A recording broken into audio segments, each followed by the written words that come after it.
আসসালামু আলাইকুম। আজকে চলে আসলাম সহজ একটা রেসিপি নিয়ে। কিন্তু সহজ রেসিপিও যদি সঠিক পরিমাপ না জানা থাকে তাহলে কিন্তু পরিশ্রমটাই বৃথা যায়। এর জন্য সঠিক পরিমাপ সহ দুধ চিনি কতটুকু দিলে মিষ্টিটা বা সেমাইটা পারফেক্ট হয় সেটাই নিয়ে আসলাম। তো এখানে আমি একটা প্যানের মধ্যে 1 টেবিল চামচের মতো ঘি দিয়েছি। কেউ চাইলে এখানে সয়াবিন তেল দিয়েও সেমাইটা ভেজে নিতে পারে। তো আমি ঘি দিয়েছি, ঘি দিলেই সুন্দর একটা স্মেল আসে, খেতেও ভালো লাগে। তো ঘিটা গলে গিয়েছে, এখন আমি 1 কাপ লম্বা সেমাই ছোট ছোট করে ভেঙে নিয়েছি, সেটা দিয়ে দিব। আর এই সেমাইটা কিন্তু খুবই অল্প আঁচে ভেজে নিতে হবে। যদি ব্রাউন কালার সেমাই হয় সেটা খুবই কম সময় বাঁচতে হবে। আর যেটা একটু সাদাটে টাইপের সেমাই, সেটা কিন্তু একটু ব্রাউন কালার পর্যন্ত অপেক্ষা করে ভেজে নিতে হবে, খুবই অল্প আছে। তা না হলে দেখা যাবে পুড়ে যাবে, আর পুরা কিন্তু একদমই যাবে না। পুড়ে গেলে কিন্তু সেমাইটা খেতে কখনোই ভালো লাগবে না। দেখেই বুঝতে পারতেছেন যে আমি কতটুকু পরিমাণে ভেজে নিয়েছি। মাশাআল্লাহ হয়ে গিয়েছে। এখন চুলার মধ্যে আমি একটা প্যানের মধ্যে 4 কাপ গরুর দুধ দিয়ে দিব। এটা মেজারমেন্ট কাপের 4 কাপ গরুর দুধ দিয়ে দিচ্ছি। আর এই পরিমাপটা কিন্তু সকলের ঠিক রাখতে হবে, কেননা 1 কাপ সেমাইয়ের জন্য 4 কাপ দুধ অবশ্যই লাগবে। কেননা আপনি যখন জাল করবেন তখন কিন্তু মোটামুটি 1 কাপ কমিয়ে নিয়ে আসবেন। তো অতএব আপনার 3 কাপ কিন্তু থাকতে হবে যাতে সেমাইটা সঠিক হয়।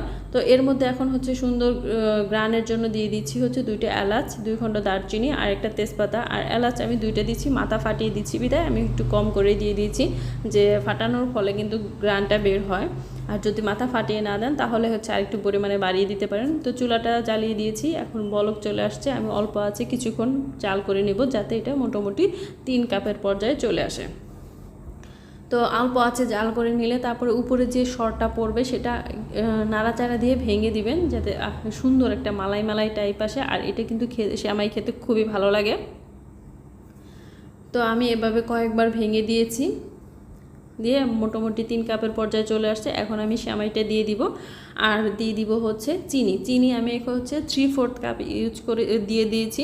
তো অনেকেই বলে যে 1 কাপের সেমাইয়ের জন্য 1 কাপই দিবেন। আরে ভাই, এই দুনিয়ায় এত কেউ নাই যে এতটা মিষ্টি এখন বর্তমান যুগে খেতে পছন্দ করে। 1 কাপের জন্য 1 কাপ না, আমি যেটা মনে করি সবাই দেখবেন যে 1 কাপের জন্য 1 কাপ দিবেন, 1 কাপ দিবেন, কিন্তু আসলে না, এত মিষ্টি কেউ খায় না। 1 কাপের জন্য 3/4 কাপই যথেষ্ট। আর 1 কাপ মিষ্টি যখন দিবেন তখন সেমাইয়ের টেস্ট থাকে না, তখন মিষ্টির টেস্ট চলে আসে, ওইটা শুধু মিষ্টি হয়।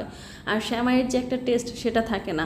এর জন্য 1 কাপের জন্য কখনোই আমি বলবো না যে 1 কাপ দিবেন। আর যারা আরও মিষ্টি কম খেতে পছন্দ করে তারা আমি মনে করি আরেকটু কমিয়ে দিবে। কেননা 1 কাপের জন্য আপনি যদি 1 কাপ মিষ্টি দেন, চিনি দেন, তাহলে দেখা যাবে যে ওইটা খেয়ে দেখবেন। আর 1 কাপের জন্য 3/4 কাপ দিয়েও রান্না করে দেখবেন ওটা কেমন লাগে, তখন ওই পার্থক্যটা বুঝে নেবেন। আমি এখানে অফ ক্যামেরার মধ্যে কিছু কিশমিশ আর কাজু বাদাম এগুলো আর 1 চিমটি লবণ দিয়ে দিয়েছিলাম, সেটা ক্যামেরাটা অন করতে ভুলে গিয়েছি। দেখা যায় যে বাচ্চা বা সব মিলিয়ে ব্যস্ততার মনে থাকে না, অনেক কিছুই হয়তো ক্যামেরা অন করতেই ভুলে যায়।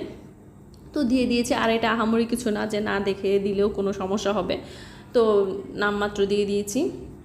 তো হয়ে গিয়েছে, নামিয়ে নিয়েছি। এখন কিন্তু গরমই আছে, তারপরে আমি আপনাদের সাথে ঠান্ডা হওয়ার পরেও শেয়ার করব যে কি পর্যায়ে চলে আসছে। আর দেখেই বুঝতে পারতেছেন যে কতটা মজাদার হয়েছে আর পারফেক্ট হয়েছে, একদম পারফেক্ট। আর সেমাইটা কিন্তু দেওয়ার পরে বেশিক্ষণ রান্না করার প্রয়োজন নেই, ওটা জাস্ট 3-4টা বলক চলে আসলে নামিয়ে নিলেই কিন্তু হয়ে যাবে। তো এই পর্যায়ে চলে আসছি, এখন ঠান্ডা হয়ে গিয়েছে, তো নামিয়ে নিয়েছি, ঠান্ডা হয়ে গিয়েছে, তারপরে নিয়ে আসছি। তারপরে আমি কিছু বাদাম আর কিশমিশ এগুলো দিয়ে সাজিয়ে নিয়েছি। তা আপনারা আপনাদের পছন্দ মতো সাজিয়ে নেবেন। আশা করি আপনাদের ভালো লেগেছে। আর ভালো লেগে থাকলে অবশ্যই লাইক, কমেন্ট, শেয়ার করে যাবেন। Thank you.